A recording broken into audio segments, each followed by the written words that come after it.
बुलंदियों का बड़े से बड़ा निशान छुआ, उठाया गोद में माँ ने तब आसमान छुआ। चलती फिरती हुई आँखों से अज़ां देखी है, मैंने जन्नत तो नहीं देखी है, माँ देखी है। किसी को घर मिला हिस्से में या कोई दुकान आई, मैं घर में सबसे छोटा था, मेरे हिस्से में माँ आई। मुनव्वर राना एक ऐसी शख्सियत जिसकी मिसाल रहती दुनिया तक दी जाएगी। जी हाँ, कल रात मुनव्वर राना ने आखिरी सांस ली और इस फ़ानी दुनिया को अलविदा उन्होंने कह दिया।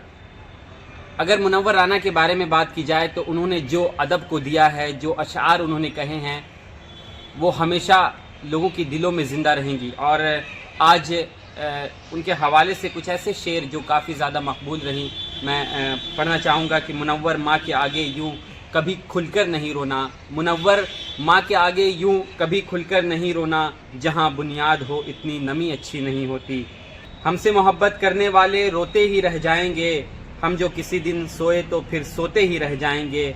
अब मैं अपने आप को इतना समेट सकता हूँ, मैं अपने आप को इतना समेट सकता हूँ, कहीं भी कब्र बना दो मैं लेट सकता हूँ।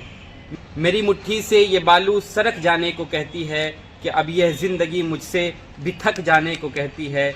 और जिसे हम ओढ़ कर निकले थे आगाज़े जवानी में, वो चादर ज़िंदगी की अब मसक जाने को कहती है। मैं अपनी लड़खड़ाहट से परेशान हूँ, मैं अपनी लड़खड़ाहट से परेशान हूँ, मगर पोती मेरी उंगली पकड़कर दूर तक जाने को कहती है।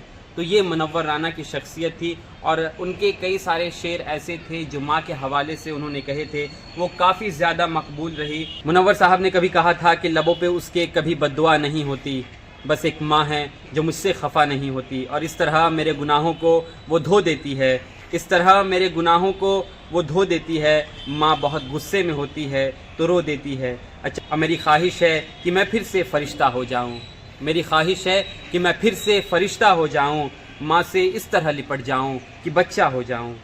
अब बुलंदियों का बड़े से बड़ा निशान छुआ, उठाया गोद में माँ ने तब आसमान छुआ। किसी को घर मिला हिस्से में या कोई दुकान आई, किसी को घर मिला हिस्से में या कोई दुकान आई, मैं घर में सबसे छोटा था, मेरे हिस्से में माँ आई।